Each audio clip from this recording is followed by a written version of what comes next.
بسم اللہ الرحمن الرحیم والصلاة والسلام علی رسولہ الکریم وعلی آلہ وصحبہ اجمعین۔ عید کی خوشی ہم کیوں مناتے ہیں؟ پہلے میں یہ تھوڑا سا واضح کر دوں کہ رمضان کا مہینہ اللہ نے پورا ایک ہمارے لیے خوشی کا مہینہ بنایا ہے، جس میں اللہ کی جنت کے دروازے کھول دیے جاتے ہیں، جہنم کے بند کر دیے جاتے ہیں، شیطان قید کر دیے جاتے ہیں، جنت کو روزانہ سجایا جاتا ہے، اللہ کا عرش پہلے آسمان پہ آ جاتا ہے، اللہ کی طرف سے اعلان ہو رہا ہوتا ہے، کوئی بخشش چاہنے والا، کوئی حاجت مانگنے والا، فرض 70 فرضوں کے برابر ہو جاتا ہے اور نفل فرض کے برابر ہو جاتا ہے، اور نفل اور فرض کا فرق اتنا بڑا ہے کہ قیامت تک 2 رکعت نفل پڑھتا رہے تو فرض رکعت کے ایک سجدے کے برابر نہیں۔ اور اس میں جو مر جاتے ہیں اہل ایمان، ان کا حساب نہیں ہوتا، ان کو قبر میں منکر نکیر نہیں آتے، اللہ تعالیٰ ان کو معاف فرما دیتا ہے۔ اس طرح 29 دن رات یہ سلسلہ چلتا ہے، اور آخری رات پھر اللہ تعالیٰ اعلان فرماتے ہیں کہ میرے بندوں نے رات کو قیام کیا، یعنی تراویح کی نماز پڑھی، دن میں روزہ رکھا، تو میں نے اس پر ان سب کی بخشش فرما دی۔ تو اس خوشی میں پھر ہم سب مل کر اللہ کی بارگاہ میں شکرانے کے مل کر 2 نفل ادا کرتے ہیں اور اللہ کا شکر ادا کرتے ہیں کہ یا اللہ تیرا شکر ہے، تو نے ہمارے گناہوں کو معاف فرمایا، جہنم کو ہم پہ حرام کیا، جنت کو ہم پہ واجب کیا۔ اصل تو عید کی خوشی کی یہ وجہ ہے۔ باقی جو اداسیاں ہیں، ڈپریشنیں ہیں، اس کی وجہ آپس کی محبتوں کا کم ہو جانا ہے، اور دنیا کی ایسی دوڑ جس نے اپنے آپ کو بھی بھلا دیا ہے، اور آپس کی نفرتیں ہیں، اور آپس کے بغض حسد ہیں، ان منفی جذبوں نے ہماری خوشیوں کو دھندلا دیا ہے، ورنہ رمضان کا ہر لمحہ خوشی کے لیے ہے، اور عید اس کی پیک ہے، اور پوری زندگی اللہ راضی ہو رہا ہو تو خوشی ہی خوشی ہے۔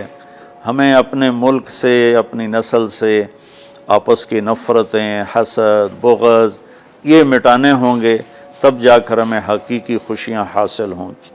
آپ عید کے لیے غسل فرماتے تھے اور اپنے کپڑوں میں سے اچھے کپڑے منتخب فرماتے تھے، اور فجر کی نماز کے بعد آپ اشراق نہیں پڑھتے تھے اس دن۔ باقی آپ کی ساری زندگی کا معمول تھا کہ فجر کے بعد آپ اشراق پڑھتے تھے، لیکن اس دن آپ اشراق نہیں پڑھتے تھے۔ غسل فرما کے پھر کچھ کھا کے، کوئی میٹھی چیز، کھجور ہی عام طور پر ہوتی تھی، کھجور کھا کے پھر آپ عیدگاہ کی طرف تشریف لے جاتے تھے، اور پہلے نماز پڑھاتے تھے، پھر خطبہ ہوتا تھا، اور اس کے بعد جس راستے سے آپ جاتے تھے اس راستے کو چھوڑ کر پھر اور راستے سے گھر واپس آتے تھے، پھر وفود سے ملاقات کرتے تھے، سرداروں سے، صحابہ سے ملاقات کرتے تھے، اس میں کچھ کھانوں کا اہتمام بھی ہوتا تھا۔ اس طرح ایک عام روٹین کی عید ہوتی تھی آپ کی، ملاقاتیں کرنا، کھانوں میں جانا، اور اچھے کپڑے پہننا، سب کو خوشی سے ملنا۔ یہ عید الفطر پر آپ کا یہ معمول تھا۔ اسلام جاوید بھائی 2 چیزوں کا مجموعہ ہے، ایک اللہ کا حق ہے جو عبادات کی شکل میں ہے، اور ایک اللہ کے بندوں کا حق ہے جو اخلاقیات اور معاملات اور معاشرت کی شکل میں ہے۔ یہ دونوں کمپلسری پیپر ہیں، دونوں لازمی پیپر ہیں، ان دونوں میں پاس ہونا ضروری ہے۔ میری نماز اچھی ہے لیکن میری دکان پہ جھوٹ ہے، تو نماز اس جھوٹ کی کمی کو پورا نہیں کر سکے گی۔ میری دکان پہ سچ ہے لیکن میں نماز نہیں پڑھتا، تو میرا یہ سچ بولنا میرے نماز کی کمی کو پورا نہیں کر سکتا۔ اللہ کے نبی نے دنیا سے جاتے ہوئے 2 لفظوں میں سارا دین بتا دیا تھا۔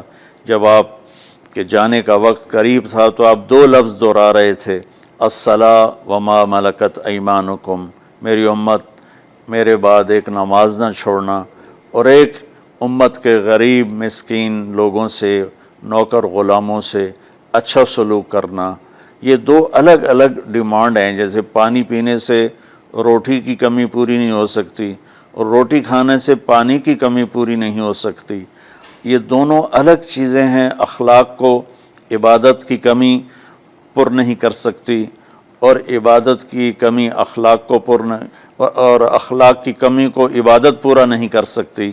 ان دونوں چیزوں میں پاس ہونا ضروری ہے، تب جا کر ایک معتدل معاشرہ وجود میں آتا ہے۔ پوری امت اس چیز کا شکار ہے، چونکہ جب بددیانتی اور جھوٹ اور ظلم عام ہو جاتا ہے تو پھر اس میں پورا معاشرہ ہی گناہ گار اور مجرم بن جاتا ہے، صرف حکمرانوں کی بات نہیں رہتی۔ یہ تو ایک سوال کا جواب موسیٰ علیہ السلام کو اللہ نے دیا کہ اللہ تعالیٰ سے انہوں نے پوچھا، یا اللہ جب آپ راضی ہوتے ہیں تو اس کی کیا نشانی ہے؟ تو اللہ تعالیٰ نے فرمایا کہ میں بارشیں موقع پر دیتا ہوں، حکومت سمجھداروں کو دیتا ہوں، پیسہ میں سخیوں کو دیتا ہوں۔ تو پھر انہوں نے پوچھا جب آپ ناراض ہوتے ہیں تو اس کی کیا نشانی ہے؟ تو آپ نے فرمایا، اللہ تعالیٰ نے فرمایا کہ بارشیں بے موقع کرتا ہوں، حکومت نااہلوں کو دیتا ہوں، اور پیسہ میں بخیلوں کو دیتا ہوں۔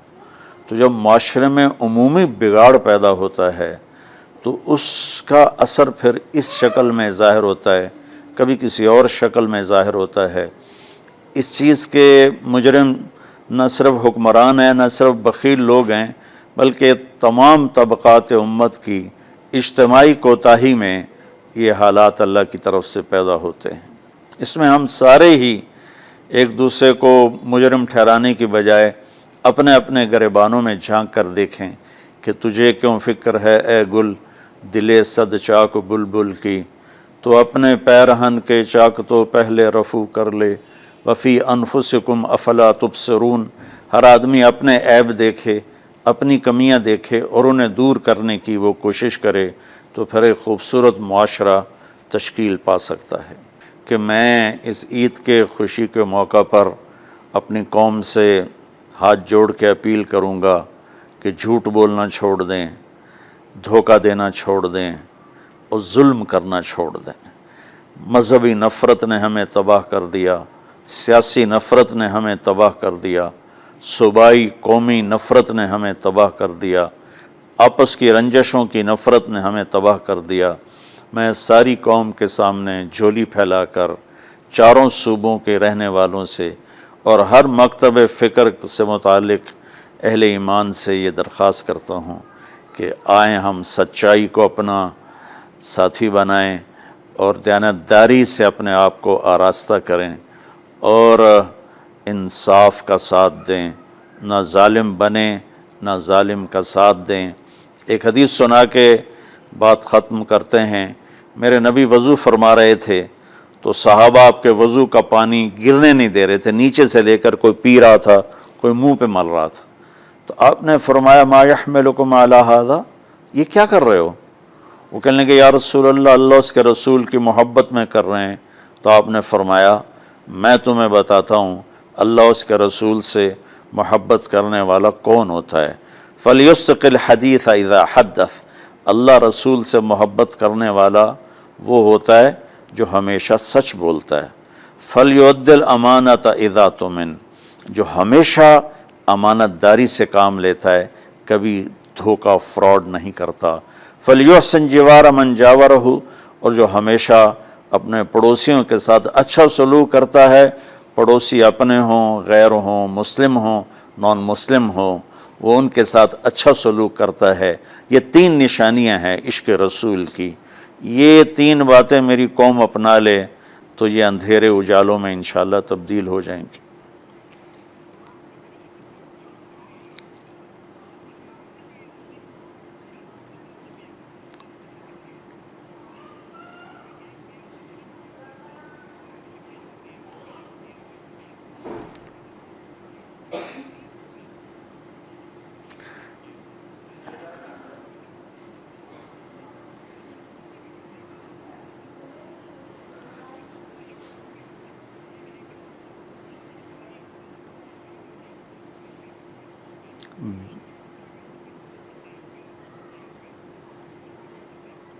بل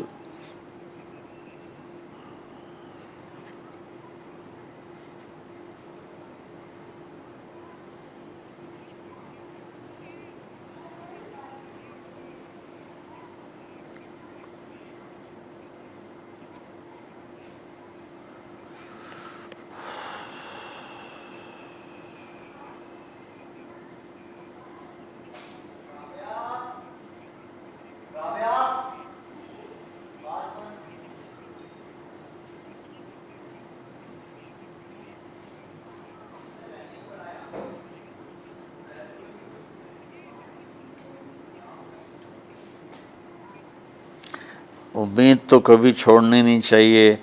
جیسے دیکھیں مریض کے ساتھ ڈاکٹر آخری حد تک جان مارتا ہے، اس کی جان بچانے کی کوشش کرتا ہے، پھر باقی جس کے نصیب میں موت ہوتی ہے وہ مر جاتا ہے، لیکن ڈاکٹر کبھی بھی اس وجہ سے نہیں چھوڑ دیتا کہ یہ مر جائے گا.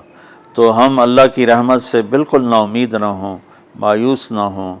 مجھے اللہ کی ذات سے بہت امید ہے.